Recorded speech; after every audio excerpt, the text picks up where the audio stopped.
Hey everybody, it's your girl Angie. Welcome back to Kiss My Cheeks TV. Today I want to get into this new show on Netflix called Love is Blind. It is a dating reality show, but the first thing I want to say is Netflix and these other off cable streaming networks doing reality shows, I like the new concepts. I like the freshness of it. Now, mind you, let me get into what the concept is. But let me just shout out Netflix. I've been watching a lot of your reality shows. The Circle.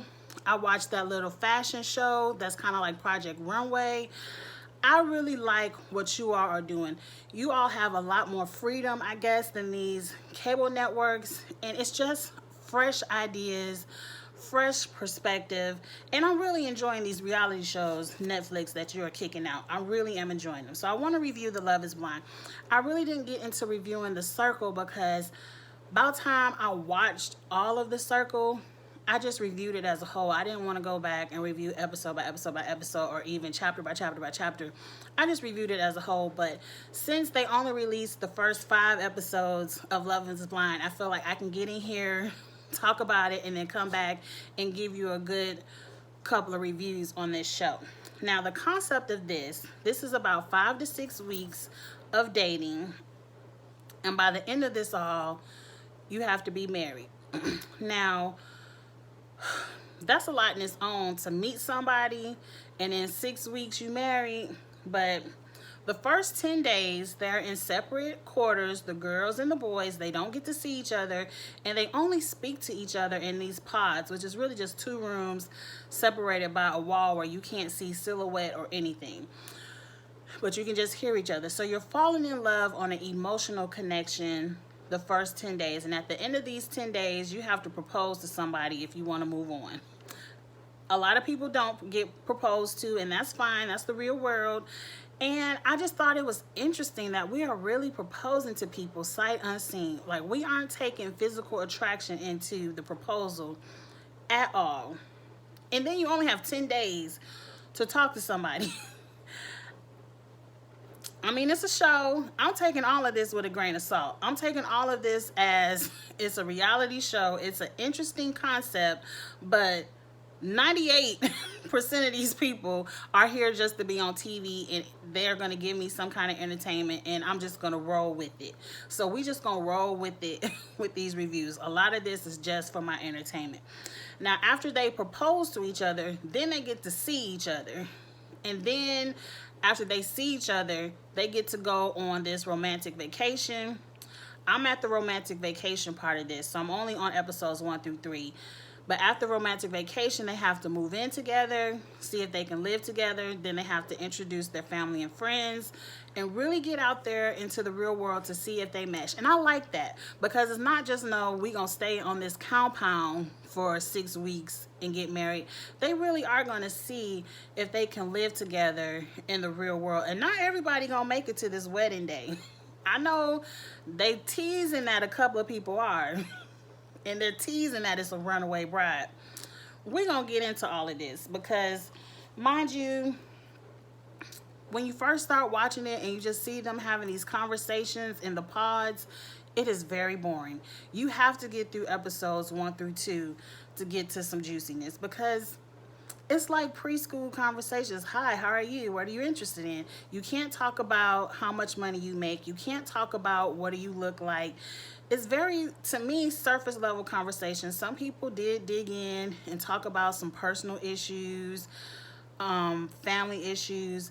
And to me, my thought was, when we get to see people propose to each other, but I didn't get to see enough background. It's way too many people in the beginning. I guess you do have to have a lot of people to kind of date around and see who you connect with.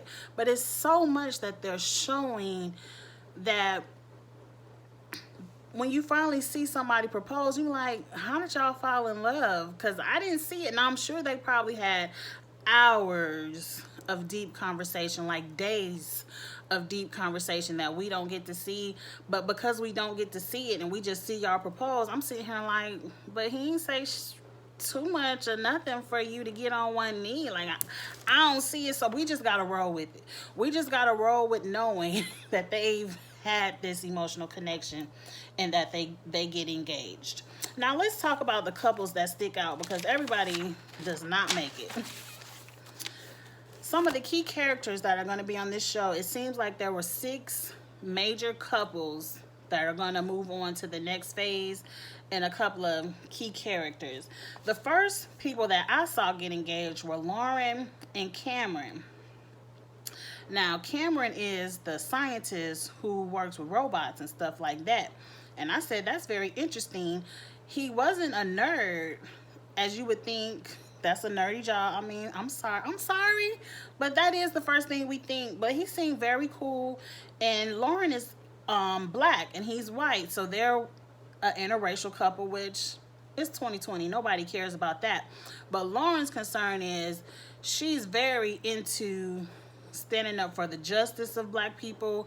Her father is very into seems like Black Lives Matter and that kind of movement. She just wants to make sure that Cameron will mesh well with it. Like, she doesn't want to feel like she's out here protesting for black people and black power and all of this, and then people look at her like, but girl, your man is white. Girl, don't nobody care. Get over that. Get over that. Love who you love. You can still protest and stand up for black rights and everything else, and you love who you love. It is what it is. It's 2020. People need to quit tripping off of that. Next, we have the love square, because it's a foursome. It's a square. Barnett. Barnett is very charming. I could see why. So he had 3 girls that fell for him, that he got to choose from. He is very asshole-ish, but his assholishness is funny. He's a very funny guy. He likes to joke around a lot. I can see a lot of women fall for humor. A lot of women fall for humor, so I can see why he was attracted to LC, Jessica, and Amber. He said he really liked LC because he felt like LC and him were exactly like she got his humor. She was humorous as well. I didn't see it on the show, but that's how he felt. He felt how he felt. Jessica, he said he can see having a long-term love for, because him and Jessica, he just clicked and he could see something long-term with her. Amber, which, spoiler, if y'all ain't watched it, these are some spoilers. Amber is the girl he picked. She was the military girl.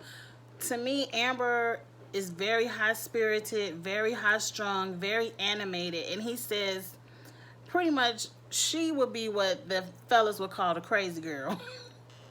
And everyone loves a crazy girl because they're exciting, they're spontaneous, and he likes that.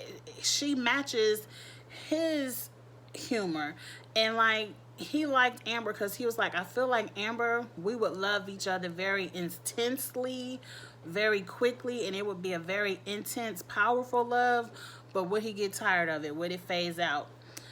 He wanted to go for the intense, powerful love, and so that's what he picked. He picked Amber. Now, Jessica still had Mark, which is her Chicago connection, on the fence too. Now, I feel like personally, if Barnett would have picked Jessica, Mark, bye. She would have said, bye, Mark. Boy, bye, boy, bye. So she ended up, when she got her feelings hurt by Barnett, went over to Mark. Now, let me explain how she got her feelings hurt. One night, Barnett and Jessica were in the pods, and he was like, I feel like you're the one who I'm going to propose to. I feel like I could propose to you right now. And you know, that's all Jessica got to hear. She was all in her feelings. She was ready. She was like, Barnett is going to propose to me. It is what it is. Forget you, Amber. I know you talking about him, but he said he going to propose to me. So now she has to go tell Mark, you know, Mark, I don't want to hurt your feelings, but we're here to date around. I don't want to make a mistake. And I just feel like it might not be me and you. I just want to see where me and Barnett goes. So she done hurt Mark's feelings. And so the next day, after she let Mark down, I see, girl, what you need to learn is if you string them along, you don't let Mark know what's going on with you and Barnett until you know what's going on with you and Barnett. Once you and Barnett get engaged, then you tell Mark, look, I done got proposed to Barnett, it's over for you. But see, she messed up. She was telling Mark too soon. So the next day, when she got over here to talk to Barnett, and he all over here looking like a sad puppy, he want to cry now. He feel like he about to hurt somebody's feelings because he is on bullshit. It is what it is. She was like, let's play truth or dare. And she was like, truth, tell me, do you still feel the same way about me? You ready to propose like you were yesterday? And he was like, girl, no. He ain't say it that coldly, but he was like, no. He does not feel the same way. So now she is in her feelings. She is angry. She pretty much tells him about himself, slams the little pod door, and he feels bad. But he don't feel that bad because he still got LC and Amber, who he's more interested in.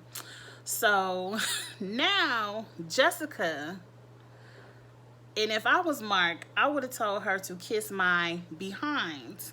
But now Jessica is like, well, now it ain't work out with Barnett, so let me go see if it's still on and popping with Mark. And to me, when you trying to get engaged, are you just doing, she's one of the ones who's doing it for the show to me. Because to me, you made your pick. You wanted Barnett, but he didn't pick you. So now you just want to go marry him. No, ma'am. But let's move on. So Mark is like, you're the only person I wanted to leave here with. If I didn't leave here with you, I would leave with nobody. So since she done turned it around and cried and was like, I thought I wanted to be with Barnett, but it really didn't work. No, he said he didn't want to be with you. She ain't tell the whole story, but it really didn't work. So I just want to see where we still stand. And he turned around and proposed to the girl. And so now Jessica and Mark are engaged. The next couple is Diamond and Carlton. Now, we already know from in the background that Carlton is bisexual. And he ain't told Diamond nothing about being bisexual, but he goes on and proposes to Diamond. Now, Diamond, for some reason, reminds me of Trina Braxton from the Braxtons. It might just be the way they speak, but she kind of looked like Trina too, like a younger Trina. It throws me every time I see her on my screen. But I like Diamond. Like, Barnett was an asshole to Diamond. When he first met Diamond, he was like, okay, now what strip club you work at? I did chuckle. I did laugh. It was funny. And he meant it as a joke. You got to expect that with a name like Diamond. But anyway, they get engaged. Now, mind you, they were a couple who I really never really saw them talk in the pod, so I never knew that they were on that level of ready to get engaged. It's some more drama with them in episodes to come, so let's just pin Diamond and Carlton. But they're engaged, and he's the bisexual one. Now, next is this couple named Damien and Giannina. I'm just going to call her Gia because I'm going to mess up her name throughout the reviews.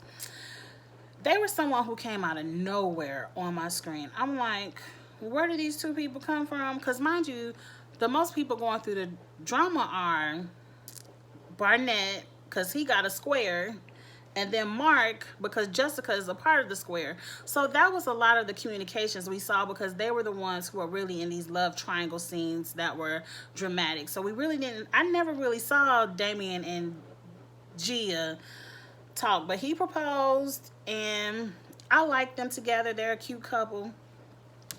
And the last couple is Kelly and Kenny. And when they got engaged, I said, who are these people? They really showed no conversations of theirs. Like, none. All we saw was the proposal. And mind you, everybody met. Everyone was happy with the looks of when they did the split screens and they opened up the doors and they all ran to hug and kiss each other. Now, I was a little bit worried about Damien and Giannina because when Giannina first saw Damien, she turned around and looked like she was about to be like, boy, bye.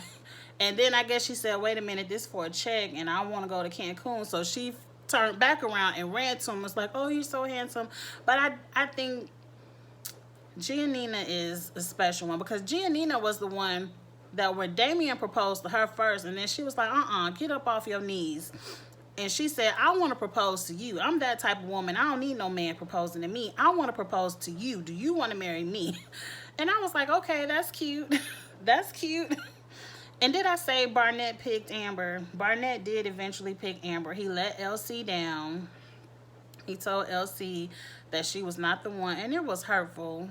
It was hurtful because he had 3 women on the line, and so he knew he was going to hurt 2 of them. But he picked Amber, and when he saw Amber, it looked like they were ready to rip each other's clothes off right there. Like they had a huge, huge physical, lustful, sexual attraction to each other. He was like, I picked the right one, and Amber was like, damn, I definitely got lucky with Barnett. So now they're all engaged. They all get to go to Cancun. They don't know, excuse me, at this moment that they're all at Cancun at the same resort together, and they're doing just fun things. And what they want now is they want the couples to merge their emotional connections into a physical connection because they now get to see each other. And my first thought is, these are their fiancés. How many of them are going to have sex?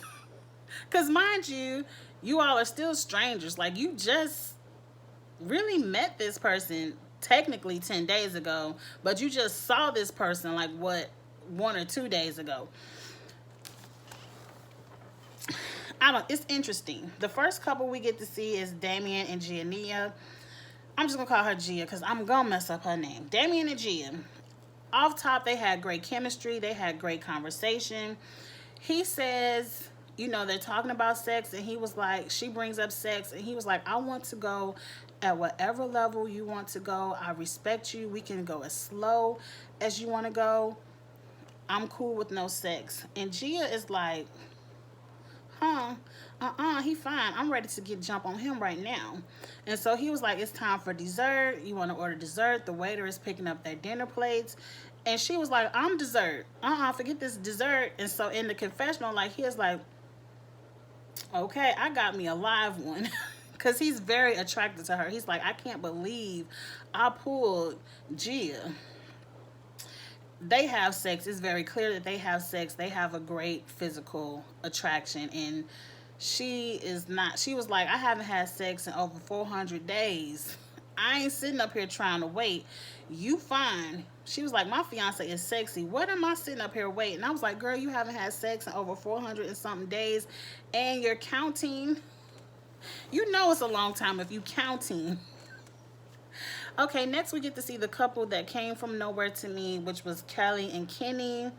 For whatever reason, I like Kelly and Kenny. I didn't really get to see them grow in the pods, but in Cancun, when I see them actually physically together and talk, and I just see the chemistry they have, they look like they definitely have a physical attraction to each other. But Kelly has said, look, I'm still getting to know this man. I ain't ready to jump his bones right now, so they're going to take it slow, and they mutually agreed that they won't be having sex. It's kind of corny, but I like it. I like it. I think they're a good couple together. And out of all 6 of these couples, Kelly and Kenny, just from what I see right now, are the 2 who I feel like could get married at the end of this. I really like their chemistry together. Next, we check in with Lauren and Cameron. Off top, the body language is off. They're just kind of rubbing each other on the arm, and I'm like, But as I hear them talk and have conversations, I can tell that they love each other. They're into each other. It seems like they were more free in the pods, and now that they actually have to be on camera and physical with each other, they seem uncomfortable with the camera being in the room, because they definitely gave off the vibe of, I'm ready to jump his bones. And they definitely, you know, in a future episode say that they had sex. So it's definitely chemistry there and a physical connection there. They just seem to be uncomfortable with the cameras catching them in that state, which I'm assuming the longer they're on this show, if they do take it the distance, I know they at least take it to the parents, because in the previews She the only black one on the show right now. Like, I don't want to spoil too much, but she the only black one on the show as of where I stopped watching the show. So that has to be their parents that are doing the meet the parents section of the show. So let's move on to who is next. Diamond and Carlton. Yes, his name is Carlton. I call him something different earlier. You know what I meant. Diamond and Carlton. Diamond and Carlton are at the resort acting like homeboy and homegirl. There is zero physical attraction, chemistry in that room. And Carlton is actually acting like an asshole. He's giving off vibes of trying to pick a fight, but not trying to pick a fight. Like, he's saying little things. Like, what's some of the things he said? Because I said he had a very stank attitude. He said he tells her she should be happy that she's pretty because he would have punched it a long time ago. And she kind of checked him like, punch what? Because the way he said it, it did kind of seem like he said like he would have punched her. But he was like, punched it. I would have left a long time ago. And I'm like, really? Y'all just started dating 10 days ago. And what do you mean punched it? You would have left. You just met. I mean, she's so pretty. You just saw her, 2 days ago. So you didn't even know what she looked like. Like, he was definitely on one. He told her, I'm going to get you a pogo stick so you could hop up out of your feelings. I said, oh yeah, he really wants to argue. He really wants to argue. Like, why does he have such a stank attitude? Now, mind you, we at home know that he's bisexual. And maybe he might be a little bit more on the gay side because he's not showing any physical attraction to Diamond.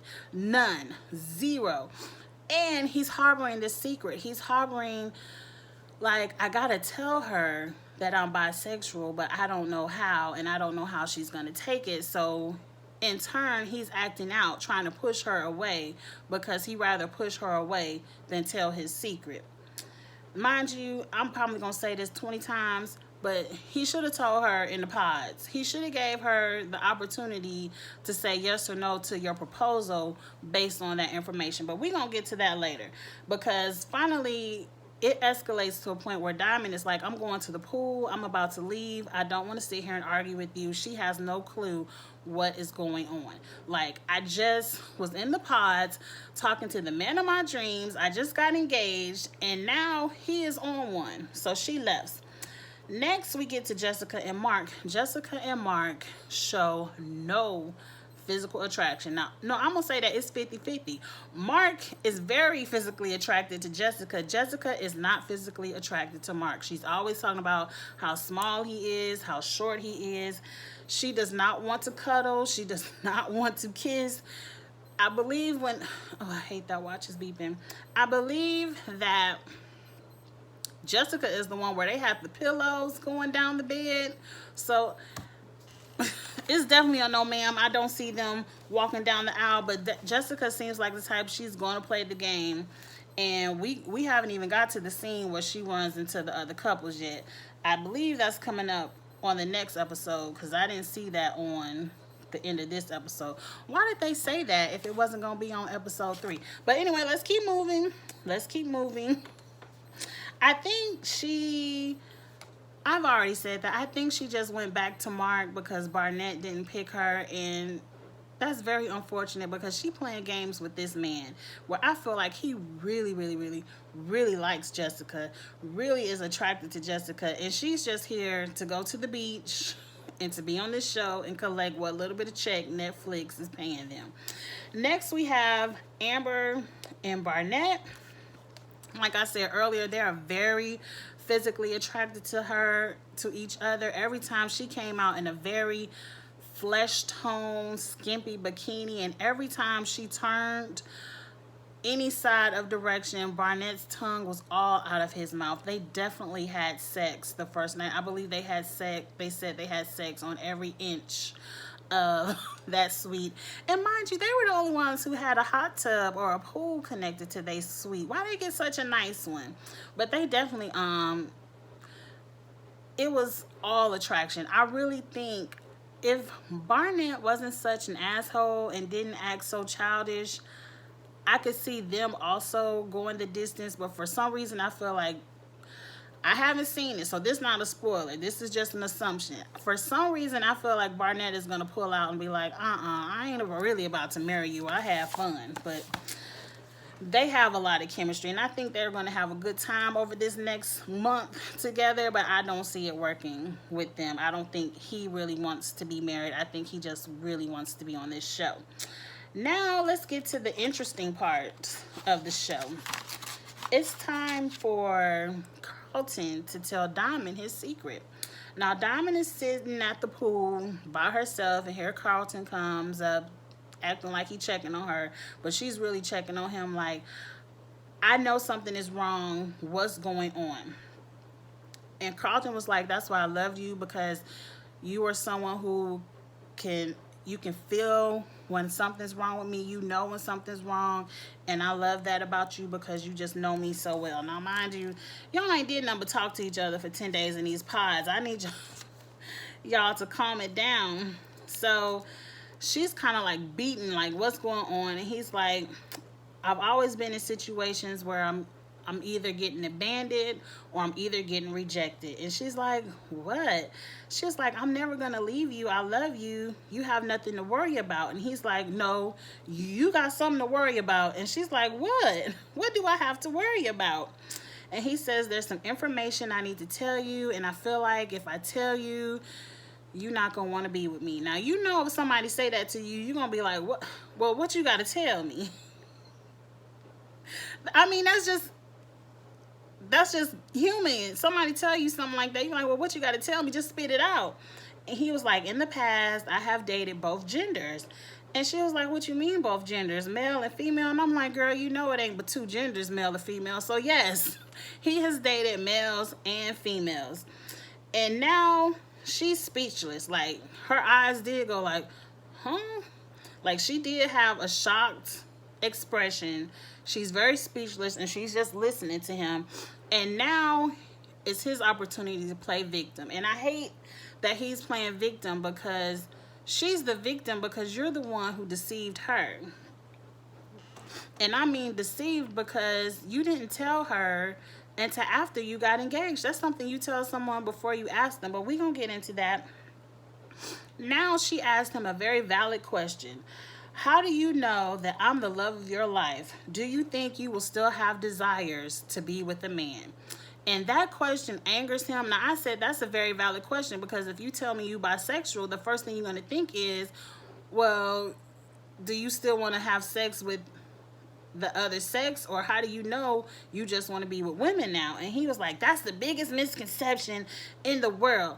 I deal with emotions. When I love someone, it's all up here. It's all emotional. It has nothing to do with what's down here. And I'm like, sir, that was a valid question. It was not anything to get angry on, and you could have answered that a little bit nicer. And now he starts to crying. He is really playing up this victim role. He says, if I leave this earth alone, I don't care, because at least I was honest and I know I didn't deceive anyone. And he's crying. And I'm like, no, sir, you did deceive. Your deception was not telling this woman in the pods before you proposed, so she can tell you on day 1, 2, or 3, look, I'm really not into wanting to date or marry a bisexual man. I'm sorry. And then you could have dated around and found someone who may be okay with that. I mean, it's valid. No one is judging your sexuality, but just because you're bisexual doesn't mean that she wants to be with someone who's bisexual. She could still have compassion for you and say, okay, do your thing with whoever you want to, but that doesn't mean she want to be married to you. And you have to allow people to make that choice, just like we allow you to make your choice. Just like we don't care about your sexuality, you shouldn't care about our comfort levels. Not everyone wants to be that free. And I hope I'm not saying anything offensive. Forgive me if I'm saying something offensive. I don't mean to be. I really just feel like you can't get mad at someone because they don't want to marry you. And you have, like, if I'm straight, I want to marry someone who's straight. And I'm sure, like, if someone is gay, they want to marry someone who is gay. And if you're bisexual, that may be a little bit more complicated, but you have to give people the option to choose. You can't make people just accept something that they don't want to accept. And I don't know how to say that anymore, PC, because I don't want to be offensive to anyone, but you have to give people the opportunity to choose, and the opportunity to choose is not after you give them the ring. But now he's just crying and doing his thing, and she is very honest. She was like, I need time to think about this. And so they break up. I mean, they don't break up. Like, she doesn't give back the ring or anything, but they do go off and sleep in separate rooms and just have opportunities to think. And then the show goes off. And I said, okay, episode 4 and 5 must be real good, because I want to know what happens with this. And a part of me is like, for politically correct reasons, is she going to stay with him just so she doesn't seem to be an asshole to the LGBT community by rejecting this man because he's bisexual? But to me, I hope she doesn't do that, because to me, that's not being an asshole. That's being just honest. Like, he wasn't honest with her, and she has the opportunity, she has the right to not want to date someone who she feels like would still want to be sleeping with other men. I mean, I don't know. Forgive me. Let me quit talking before I say something wrong. And I don't want to say anything wrong, but I just feel like it was wrong of him to flip it and want to be the victim and talking about how he'll die on this earth alone before he deceives someone when you did deceive someone. Like, I don't like it when people try to flip it and try to make somebody else feel guilty because they did something wrong. Y'all get in the comments and let me know what y'all think. This is a good show, y'all. If you have Netflix and you like a little entertaining dating show, go check out Love is Blind. And I've only watched episodes 1 through 3. I did watch a little bit of 4, but they weren't doing nothing but kissing on the beach. And I'm going to have to fast forward to just the juicy stuff. I'm a mess, y'all. Go ahead and subscribe to Kiss My Cheeks TV. I will be back and review more of the episodes as I watch them. And go ahead and like, comment, and share all that good stuff that you know I like for you to do. All right, y'all. Have a good one. I still have more videos to crank out today. Have a good one. Bye.